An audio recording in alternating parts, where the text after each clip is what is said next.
Angélica es una maestra, así, con mayúsculas. Desde niña mostró esas ganas de tragarse el mundo, pero con entrega, no con avaricia. Con sus búsquedas en el teatro, en la cuentería, en la declamación, en hablar con todo el cuerpo, pero especialmente con los ojos, con esa mirada entre pícara e inquieta. Durante todo, Angélica es una sembradora de paz. Por eso está allí, en un lugar perdido en la geografía, entre campesinos que siembran de todo, pero especialmente sus ilusiones. Y ella llegó a sembrar la esperanza, a sabiendas de que la guerra y la muerte rondaban, que la insensatez de este conflicto absurdo que nos agobia desde hace más de 60 años podría aniquilarla. Pero llegó para acompañar a esos niños a los cuales la guerra y la violencia se les ha vuelto paisaje y que los criminales aprovechan para venderles la idea de que en la guerra encontrarán sus ideales. Angélica ha plasmado en estos textos lo frágil que es esta tierra y lo firme que son sus gentes. Nos muestra las heridas desgarradoras, lo fácil que es verse envuelto en los efluvios ilusorios de la violencia o en las garras terribles de la bestia. Pero sobre todo, Angélica nos muestra que hay un camino, que hay una salida, y es el humanismo, el corazón sabio y generoso de personas como ella. Maestros y maestras que sean sembradores de paz y de esperanza. Esa es la presentación que en la butaca editorial hacemos de este libro, Flores en Tierra de Guerra, de Angélica Gómez, que estaremos haciendo la presentación mañana, miércoles 25 de marzo, en la Casa de la Cultura de Amalfi.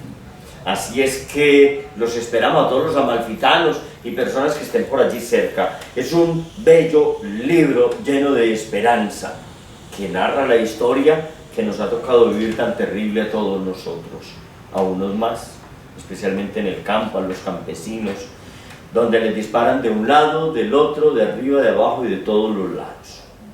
Entonces los estaremos esperando, porque por ahora vamos a continuar con un invitado muy especial acá en Viva Palabra, un hombre que ha estado acá acompañándonos esporádicamente, como dicen por ahí, cada que pueda el mente se aparece acá para contarnos cuentos, para contarnos historias, para ver simplemente como espectador, como amigo y como compañero.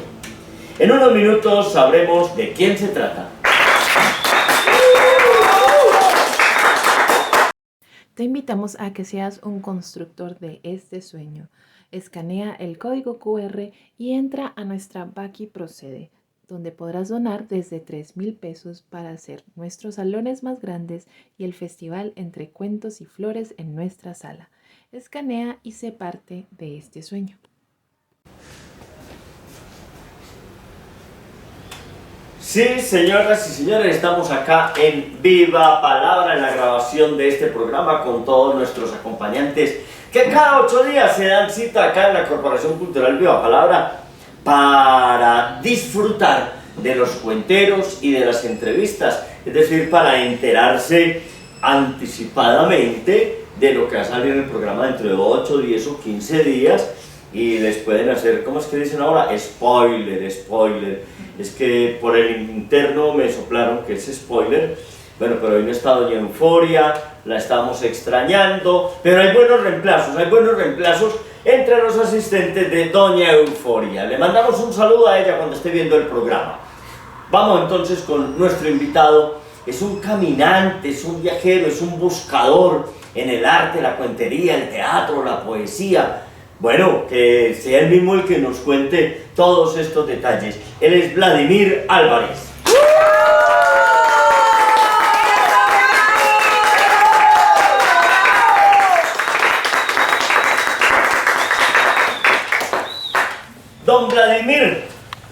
papá llegó un día con sus cuentos y sus historias, dijo que quería aprender cuentería, pero es que él ya era un carretudo de tiempo completo. Vladimir, uno a veces en la vida tiene amores así como más aferrados, como más especiales, como más suaves. ¿El teatro, la poesía o el cuento? No, maestro, de verdad no es un solo amor. De hecho, el arte en sí es como una confabulación. Lo uno conlleva a lo otro se liga, lo otro exige a lo otro, y entonces uno como está en esa constante intriga, ¿qué más viene, qué más hay, qué más tenemos? A mí me empezó esto desde muy pequeño, nada más por un simple antojo. En la escuela, estando yo muy niño, los niños que vayan a contar un chiste, tenemos premios, tenemos regalos, y mostraban unos regalos todos buenos, y no, bueno, pues madre, yo no sé hacer de esto, pero voy a contar un chiste, y me acordaba de esos chistes que mi papá, que era un viejo antioqueño, de esos que habían trasegado la montaña, le habían huido a la violencia, habían engañado, habían hecho trampa, cosas aquí, amoríos por acá, tocaba guitarra, contaba historias, escribía poemas, entonces nos tenía más bien como acostumbrados a eso. Me lancé siendo muy pequeño, unos 4 años de edad, salgo a contar un chiste en una escuela, nada más por el antojo del regalito, maestro, y me lo gano y todos felicitándome, entonces dije, no, pues este va siendo como una buena alternativa de ganar cositas. Desde ahí, esa fue la maldición de nosotros los artistas, ese fue el detonante que ya me conllevó a estar contando chistes, a estar siendo el foco, el centro de atracción en todas las reuniones, en todas las convenciones de la familia. Ahí estaba Vladimir contando chistes hasta tarde, entonces me tenía que dar a la tarea de aprenderme algunos. Por allá, ya muy entrado en años, ya unos 30 años o menos, me dice una profesora, Vladimir, ¿usted qué está haciendo? Yo, nada, profesora. Venga, ¿usted por qué no va y se cuenta un cuentico en el colegio, un colegio rural en el municipio de Bredonia? Un cuentico. Bueno, yo teníamos una somera idea de qué se trataba. Me leí un cuento y fui y lo conté. ¿Oíste? Si te contara, maestra. ¿Ahí qué conté? El encomendado de San José. Yo no sabía de quién era, no sabía... Sí, se me pareció bonito porque en esos días yo andaba como dentro de mi rebeldía, como bueno, la religión, la tradición, todas esas cuestiones, me pareció un cuento espectacular y de hecho lo es. Me fui y me conté el encomendado de San José. Eso fue por allá en los años del 94, 95, 1995, y entonces arranqué con eso. Después me llamaron a la emisora del pueblo que contara un cuento y involuntariamente me volví cuentero.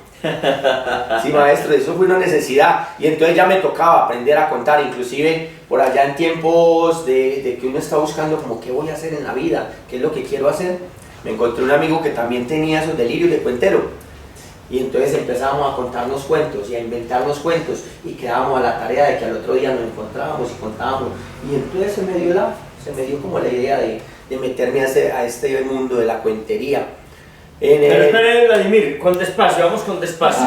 Me hablas de un pueblo y más, ¿de qué pueblo es Vladimir? Bueno, yo soy de Fredonia, Antioquia. Y habla así como gente de Fredonia, sí. ¿no? Habla así. De corazón, porque uno pues el montañero sale del pueblo, pero el pueblo no sale del montañero. Nosotros cuando vayamos, sea a los Estados Unidos, sea a las Europas, siempre vamos a llevar el pueblo adentro porque siempre somos de pueblo.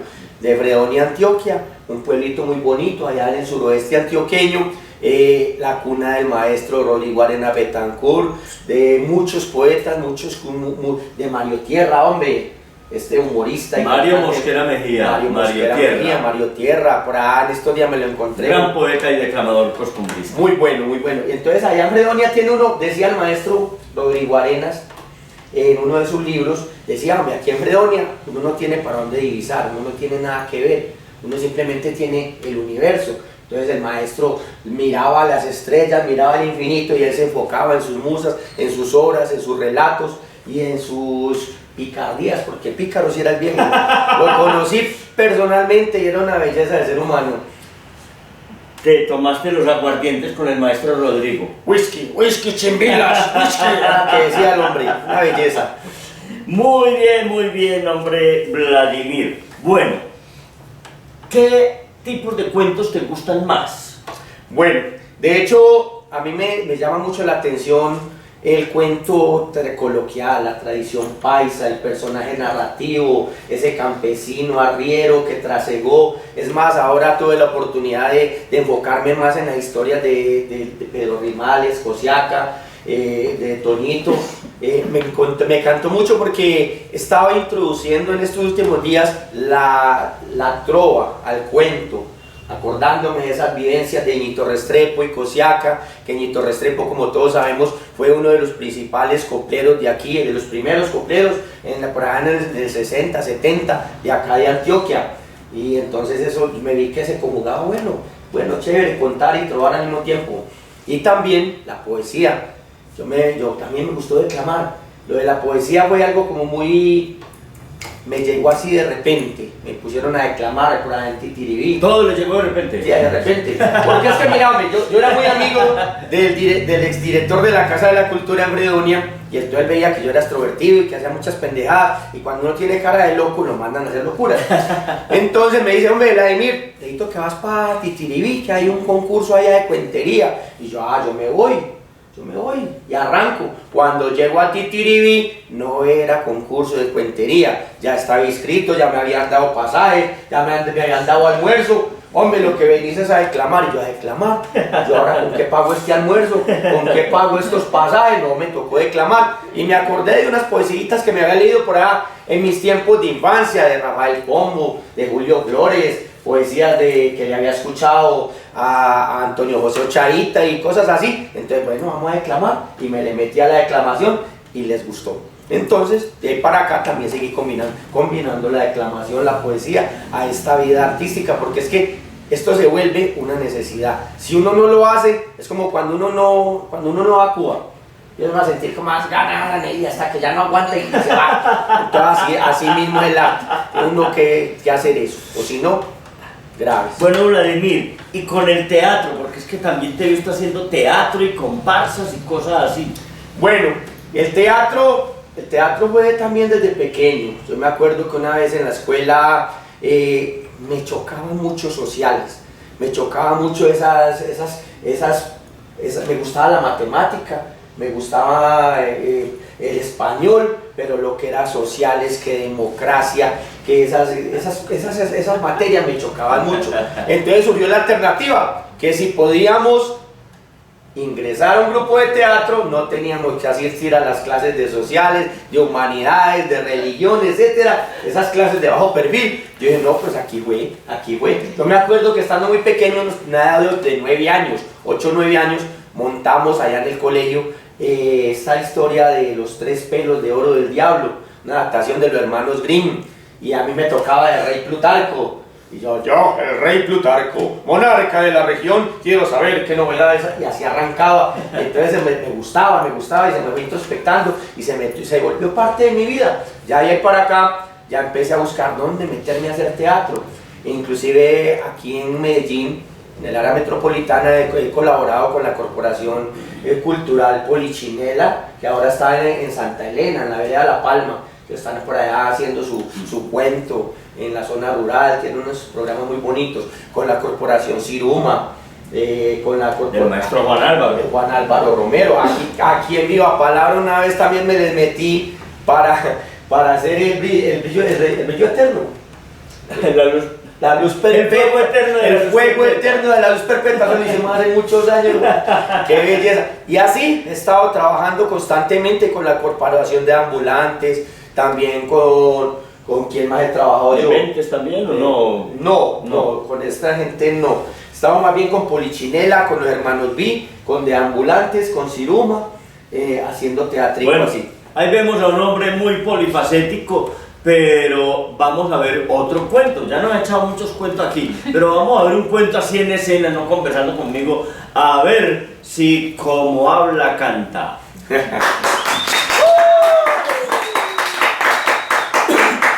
La Butaca Editorial es la editorial de los cuenteros de Medellín. Si quieres conocer sus libros, visita en Instagram @labutacaeditorial.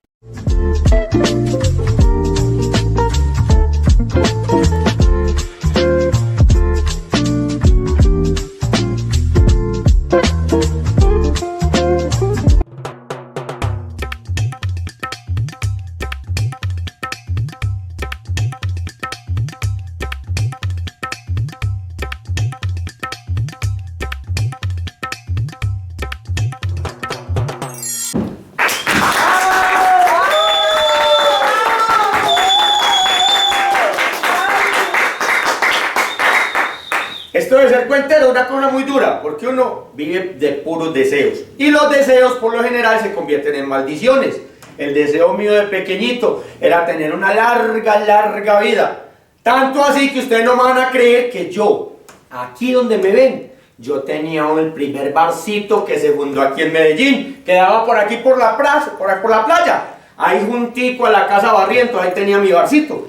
El barcito del Flaco, porque yo en mis tiempos de mozo era flaco y bien parecido. Pero la particularidad de esta historia es que ahí al barcito del Flaco, a mi bar, todos los viernes a las 6 de la tarde llegaba un lobo. Pero es que no era cualquier lobo, era el lobo más elegante que se ha parado aquí en la tierra antioqueña.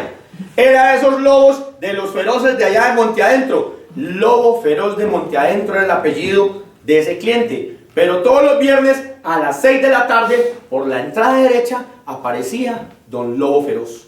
Ese tipo llegaba vestido con un frac bien elegante, muy almidonado, zapatillas de charol, su cabello bien engominado, un clavel sobre la solapa y su peculiar loción Jean Paul Gaultier. Entraba y se sentaba justo en la barra, al lado mío, del despachador, y levantaba su garra con sus uñas bien pulidas, porque su manicure era impecable, y me decía: una canasta de cerveza. Ese lobo no era como todas las personas que pedían una cervecita, no, este pedía era una canasta de cerveza, y empezaba a tragar cerveza, como si se fuera a acabar el mundo, o peor, como si se fuera a acabar la cerveza. Cuando el Lobo Feroz terminaba su primera canasta de cerveza, levantaba su garra muy cultamente y me pedía la segunda canasta de cerveza. Yo se la despachaba y así consecutivamente, la tercera, la cuarta, la quinta. Cuando ya iba por la sexta canasta de cerveza, el lobo se paraba de su silla, tiraba todos los envases al piso y empezaba a vociferar y a manotear y a maldecir. Entonces yo, para no incomodar a los demás clientes, le subía el volumen a la música para que los demás no se percataran del disturbio. Y así acababa la noche. Pero a la semana siguiente, a eso de las 6 de la tarde, entraba por la puerta derecha el Lobo Feroz, de los feroces de Monte Adentro, muy engalanado con su vestido de etiqueta, su clavel mustio sobre la solapa, zapatillas con un charolado perfecto y su peculiar loción Jean Paul Gaultier. Se sentaba como de costumbre al lado de mi demostrador y pedía su primer canasta de cerveza. Luego la segunda, la tercera, la cuarta, la quinta. Entrada ya la noche, avanzada la noche, cuando iba por su sexta canasta de cerveza, ese lobo se levantaba y tiraba todas las botellas al piso y empezaba a gruñir y a vociferar y a maldecir. Yo, para no interrumpir a los demás, le bajaba el volumen a la música. Y así terminaba la noche, sin ningún problema. Y así, cada 8 días, todas las semanas, aparecía, hacía lo mismo, exactamente lo mismo, hasta que un cliente muy reconocido, me dijo: oíste, flaco, ¿vos no te has preguntado alguna vez qué es lo que tanto dice ese lobo? Oíste, Jota, hombre, yo la verdad sí me he preguntado, pero la verdad, a mí no me interesa. A mí me interesa que la gente consuma, que la gente pase su rato, y yo, como para no incomodarlos a ustedes, le subo el volumen a la música, no hay problema. Oíste, hombre, flaco, pero es que yo de verdad estoy muerto de curiosidad, yo quiero saber qué es lo que dice el lobo. Hombre, Jota, pues entonces, ¿cómo hacemos? Jota me propuso lo mejor del mundo. Me dijo: yo te pago la noche, te pago todo el consumo, lo que tengas el licor ahí, porque Jota era de esos tipos prestantes. Eso prestaba aquí, prestaba allá, mantenía platica el hombre. Entonces, así quedamos. Para la próxima semana, cuando el Lobo Feroz se levantara de su mesa, yo le tenía que bajar el volumen a la música y todos íbamos a saber qué decía el lobo. Llegó ese viernes, tan anhelado viernes. El rumor se regó por todo Medellín.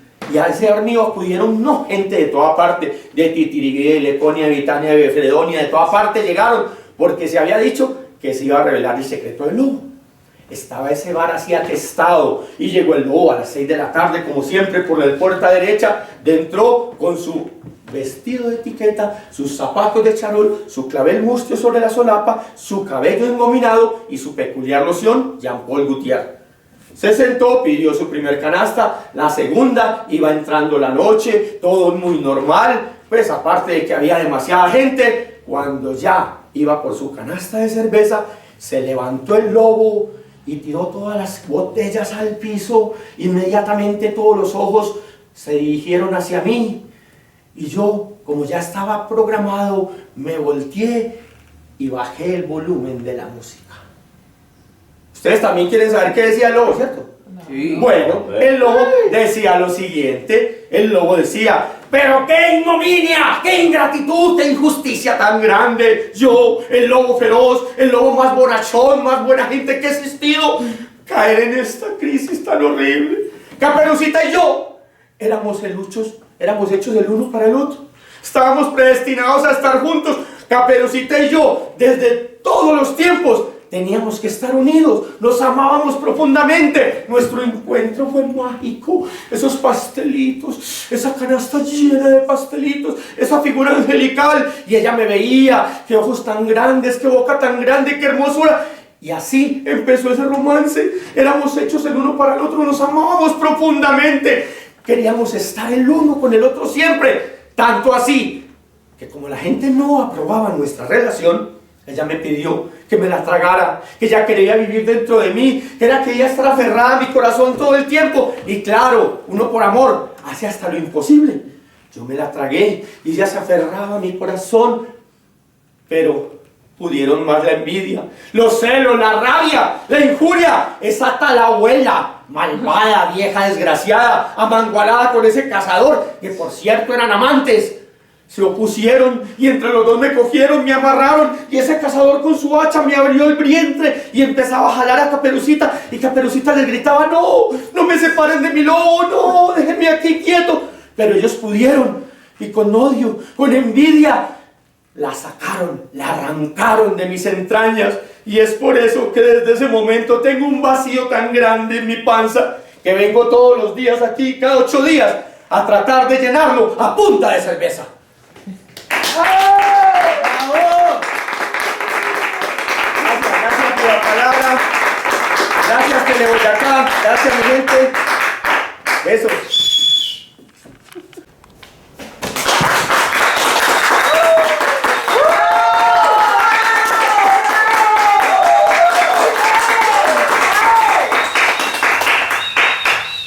Bueno, siempre tan entusiasmados. Todos están, parece que están haciendo casting para reemplazo de Doña Euforia, que no vino hoy. Vamos a ver quién, yo escojo quién es el reemplazo de Doña Euforia. Pero es que cómo no nos vamos a poner eufóricos con ese cuento que este señor nos acaba de contar. ¿De dónde salen entonces esas versiones de Caperucita? Hay muchas versiones, pero la inmensa mayoría es, ¿cierto?, un lobo que devora a una niña. Inclusive hay de un oso, de un león, en muchas versiones, que devora a una niña en diversas circunstancias, o por desobediente, o por astuta, o por inteligente, qué sé yo. Pero ¿de dónde sale entonces, o cómo sale esta versión que nos acabas de interpretar? Bueno, yo me di la libertad de las fuentes abrirlas. Esto me ocurrió por allá en el 2008, después de haber participado en el Festival Internacional de Cuentería. Ahorita vamos con el tema después, pero Exacto. primero hábleme de este. Allá me encontré con el gran maestro Oscar Corredor de Bogotá, y entonces yo había sido criticado porque había contado un fragmento de la tradición oral paisa. Entonces me dijeron: no, pero es que este man que está copiándole a los otros cuenteros. Entonces yo me vi como entre la encrucijada. Bueno, será malo contar de otros cuenteros. Y entonces el maestro Oscar Corredor, con esa tranquilidad, con esa parsimonia que demanda, me dijo: no, mi querido amigo, eso es lo que hacemos los cuenteros, transmitir lo que otros cuenteros cuentan. Eso no hay problema, sígalo haciendo. Entonces yo definitivamente dejé un poquito el trabajo de escritorio como cuentero y empecé a contar lo que escuchaba. Me volví kinestésico, lo que palpaba, cómo lo sentía, y empecé a contar cuenticos de Gota, de Teresita Vázquez, de grandes personajes de aquí de la cuentería. Y a alguno de ellos le escuché el cuento de Caperucita y el lobo, pero en este caso el lobo y Caperucita. Y me pareció muy interesante porque era como esa apuesta, como esa rebeldía. Y pues madre, todos conocemos la historia, pero contémosla del lobo, y me gustó mucho. Pero se lo escuché a otro cuentero, no tengo los datos precisos. Es más, uno de mis cuentos favoritos han sido Los Tres Árboles, que es un cuentero anónimo, nunca se supo de quién era, y casi todos los cuenteros nos gustaría contarlo en algún momento, muchos lo han hecho. Entonces es eso, yo de hecho no trabajo mucho el escritorio, maestro. Parece que ese anónimo ha escrito muchas cosas. Por ahí ve uno mucho, habrá que conocer a este señor anónimo. O cuál, el DRDA, también ha compuesto muchas canciones. Se sabe bastante. Sí, bueno, yo conozco algunas versiones como de este tipo. De pronto creo que hay una muy breve de Jairo Aníbal Niño, hay otra de Triunfo Arciniegas. Bueno, miraremos a ver quiénes son las versiones. Pero es muy importante eso que nos dice Vladimir. Miren, en un tiempo se estableció una regla no escrita en ninguna parte, que uno no podía contar un cuento que hubiese contado otro. Fuera de García Márquez, de Kundera, del que fuera, que uno no lo podía contar porque ya lo había contado otro. Los cuentos de la tradición oral, que no, que ya lo contaba J. Villaza. No, para mí es totalmente válido, y puede que esté equivocado yo, pero para mí es totalmente válido. Si yo escucho un cuento a un cuentero y a mí me impacta, yo trato de impactar con él. Yo he contado muchos cuentos que le he escuchado a cuenteros. Lo que no hago es tenerlo dentro de mi repertorio principal, digámoslo así, ¿cierto? De mis espectáculos principales y demás. Y les recomiendo mucho a mis estudiantes, en las tareas que les pongo en la escuela, no montar cuentos, porque siempre les ponemos un cuento de oídas, un cuento que haya escuchado, y les digo, pero que no se lo haya escuchado un cuentero. ¿Por qué? Porque empezamos a imitar los ademanes, las acciones de él, o a tratar de alejarnos de ese cuentero. Prefiero que sea un cuento que le han escuchado, no sé, a un viejo, a una vieja, al papá, a la mamá. Claro, se presenta el problema. Yo se lo escuchaba a mi papá, pero es que mi papá es cuentero, entonces ¿cómo es eso? No. De todos modos, no sanciono, no castigo, porque para mí es totalmente válido. Bueno, Jota, me hiciste acordar de una estrategia que yo tenía cuando estaba iniciando de cuentero. En Fredonia hay un personaje que le gusta mucho tomarse sus traguitos, y cuando se toma sus traguitos, básicamente cuenta toda la historia de Fredonia, del que hizo, del que deshizo, del que fue, del que no fue, todas esas cuestiones. Y entonces él lo llaman Pablo Rendijas, un viejito muy simpático, muy alegre, y entonces yo me daba la tarea de ahorrarme los pesitos para invitarlo a mediecita, para que me contara historias, y de ahí empezaba yo a elaborar algunos de mis fragmentos, porque sí, para el trabajito de escritorio he sido malo. Pero bueno, yo creo que nos va a tocar patrocinar la media para ir a grabar a Pablo Rendijas. Es que estos cuenteros naturales que cuentan porque han vivido, porque lo han vivido, como diría la canción de Piero, no es por haberlo visto en el cine americano, sino porque lo han vivido. Todas estas historias que a veces uno diría que son mentiras, esa cosa tan fantástica, tan extraordinaria.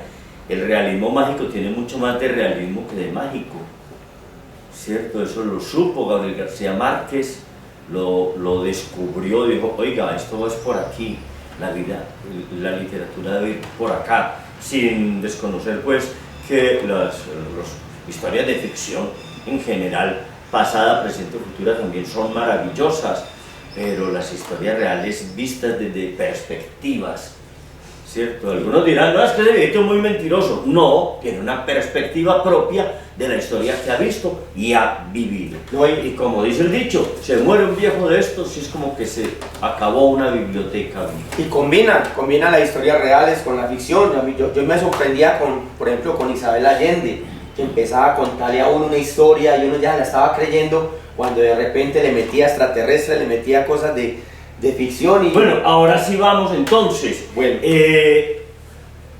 Has participado en el Festival Local de Cuentería Medellín 50 y Antioquia también, que da clasificación a algunas personas, a los mejores, para el Festival Internacional de Cuentería. ¿Cómo fue esa vez que estuviste en el Festival Internacional? No, esa experiencia fue muy bonita. Yo de hecho no me había entrado todo en el cuento ni nada de eso, sino que a mí voy palanqueado por uno de sus discípulos, por uno de sus amigos, por Paul Ríos, nos encontramos por ahí en la estación Santo Domingo en uno de esos eventos que hace Viva Palabra, y entonces yo me la arrimé y me dijo, no, pues andate para Viva Palabra y nos contás un cuento, y yo pues de bobo cariado, mata a la mamá, aquí me metí, les conté un cuentico y entonces ya me presentaron al maestro J, fue la primera vez que lo vi, en el 2008, muy contento, muy alegre yo de conocerlo, entonces ahí como entre empujones y empujones participé con una adaptación del cuento Los tres pelos de oro del diablo de los hermanos Grimm, la hice yo, le trabajé mi mamá, que en paz descanse,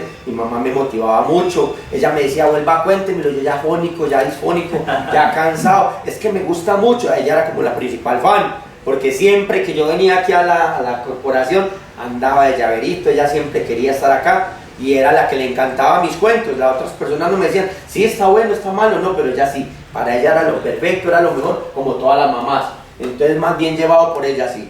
Me metí y clasifiqué, y aparte de eso gané y pasé al Festival Internacional de Cuantería. En el 2008 era el 8º festival, eso estaba nutrido. ¿Con quiénes compartiste? Juana de la Rosa, estaba el chileno Carlos Genovese, estaba el cubano que se nos fue hace como 2 años.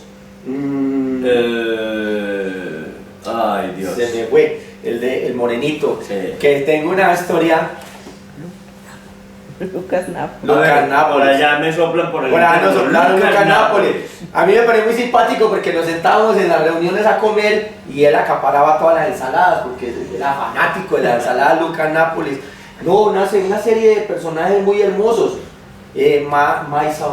Maísa Marván. Ella fue la encantadora de ese año, eso era una belleza compartir con uno, y uno bien nuevo, uno bien novato, uno bien montañero, compartiendo con cuenteros de esa calaña, eso era una cosa maravillosa. Sí, muy pronto tendremos entonces, ahora en abril, tendremos el lanzamiento del festival en el que estarán participando los ganadores del año inmediatamente anterior. Los esperamos a todos ustedes sábado 18 de abril, lo estaremos esperando en el Centro Cultural de la Facultad de Artes de la Universidad de Antioquia. Ahí los estaremos esperando a ustedes, ya saben, es entrada libre con aporte voluntario, en el que estarán presentando los mejores cuenteros locales del año pasado. Así es que, bueno, se nos acabó el tiempo. Este hombre es un encantador de serpientes, ya nos pasamos del tiempo. Ahí en el canal me van a cobrar la multa. No, mentiras. Tele Boyacá ha sido un aliado maravilloso con Viva Palabra, con el festival y con todo el proceso que llevamos. Muchas gracias, Tele Boyacá, muchas gracias a ustedes, señores televidentes, despídase. Muchas gracias, Tele Boyacá, muchas gracias, Viva Palabra, y para todo lo que siempre digo, buena mar, buenas letras y buenos cuentos.